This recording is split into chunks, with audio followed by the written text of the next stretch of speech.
नमस्कार जी, मैं मंजू। आज अप्रैल की 26 तारीख है और मैं अपने बहन भाइयों को बताऊंगी कि जिनके डाइंथस के जो पौधे हैं अगले सीज़न के लिए उन्हें कैसे बचाना है। और एक ही वीडियो में एक वीडियो और छोटा सा वही डाल दूंगी, चीज़ बता दूंगी कि पालक के सीड हमें किस तरह से सेव करने हैं। तो इस तरह से आप ये मेरे डाइंथस के प्लांट्स देख रहे हैं, तो इन्हें किस तरह से सेव करना है।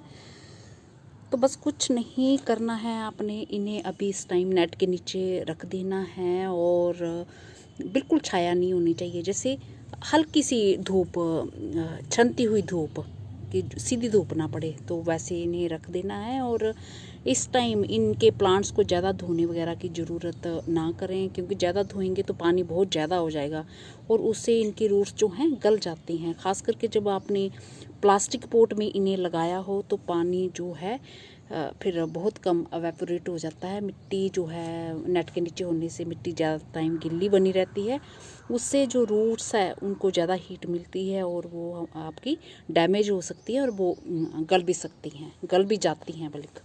तो इन्हें उतना ही पानी देना है जितना कि ज़िंदा रहने के लिए इनके ज़रूरी हो।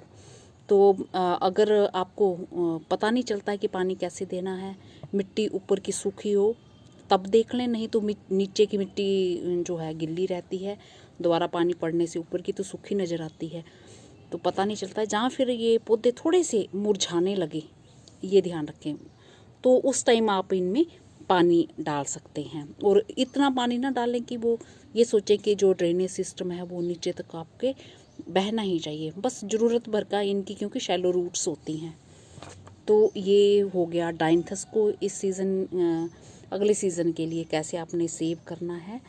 और फिर इनके ढेरों प्लांट्स आप बना सकते हैं, बरसात में इनकी कटिंग से भी इन्हें आप लगा सकते हैं। इसी तरह से ये जो मेरे ये पौधे देख रहे हैं, वर्बिना के देख रहे हैं, इन्हें भी नेट के नीचे ही रखना है। बच गए नहीं तो फिर कुछ नहीं कर सकते। बाकी पालक के सीड जो इस तरह से, क्योंकि इनके फूल भी इसी के जैसे ही होते हैं, पालक के जो सीड के जैसे ही होते हैं। अब ये सूख गए हैं तो ये हमारे ये सीड बन गए हैं, ये ऐसे। तो ये उतार देने, ये यहाँ कहीं पड़ते हैं अपने आप ही इसके पौधे निकल आते हैं। तो ये मैं हर रोज़ ही सोच रही थी उतारने, मैं टाइम ही नहीं निकाल पा रही। और जहाँ ये पूरे निकाल लें, झाड़ लें, और जहाँ फिर हाथ पे ऐसे, ये इसका ये सीड है पालक का हमारा, ये हो गया। ये मैं जैसे दिखा रही हूँ, मैंने गेंदा के डाल दिए तो फूल भी निकल रहे हैं। और जैसे ये पालक के सीड गिर जाते हैं तो ये अपने आप ही प्लांट्स निकल आते हैं। और नेट के नीचे ही इन्हें रखा हुआ है, हल्की धूप भी आती है छन के, तो इस तरह से ये लग जाते हैं। तो ये केयर करनी है आपने। तो ये पालक की सीड भी कहीं गमले में डालना चाहते हैं तो थोड़े से डाल सकते हैं। बाकी आपने सेव करने कैसे सेव करने हैं, एयर टाइट पॉली बैग में रखिए, एक के ऊपर एक चढ़ाइए और ऐसी जगह में रखिए जहाँ पे मॉइस्चर ना आता हो। तो मेरा ख्याल है दोनों चीज़ें आप समझ गए होंगे, पालक के सीड सेव करना भी समझ गए होंगे, और आप जो मैंने बताया है कि डाइंथस को किस तरह से अगले सीज़न के लिए सेव करना है ये भी जान गए होंगे। इतनी गर्मी में ये खिलते हुए मैरलस लिली कलर देखिए, इन्होंने बिल्कुल चेंज कर लिया है अपना, क्योंकि बहुत ज़्यादा गर्मी हो गई है। तो इस कलर के फिर रेड से, डार्क रेड कलर से इस तरह के ये बन जाते हैं। इसी के साथ नमस्ते जी, शुक्रिया। और कोसमोस के लगाना चाहते हैं ना, इस टाइम खूब सारे सीड डाल सकते हैं। तो छोटे छोटे जो प्लांट्स हैं आपके निकल के जो उनके पौधे बन जाएंगे और बहुत जल्दी उस पर फूल भी आना स्टार्ट हो जाएंगे।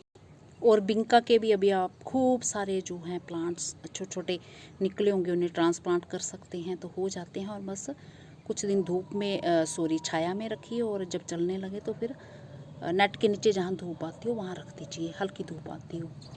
और इस टाइम कोरोना जो है खूब फैल रहा है, तो सुन के जो है मन बड़ा ही ख़राब हो रहा है। किसी की डेथ हो रही है, किसी का कुछ क्या, तो जान के कोई बीमार पड़ रहे हैं तो अपना ध्यान रखें। अच्छा खाना पीना होना चाहिए, अच्छी डाइट होनी चाहिए, और मास्क वगैरह लगा के रखें। मेरे गार्डन में तो हो ये क्रिसैंथेमम के फ्लावर्स भी, ये देखिए ऐसे खिल रहे हैं, कितने प्यारे लग रहे हैं, नेट के नीचे रख रहे हैं। अगर आप टेरेस पे काम कर रहे होते हैं तो मैं तो आजकल टेरेस पे भी मास्क पहनना पसंद कर रही हूँ, और ज़रूर पहने और अपना जो है बचाव करें, अपने आसपास वालों का भी बचाव करें। फ्रूट और वेजिटेबल्स खूब सारी खाइए और हाथों को खूब अच्छे से धोएं।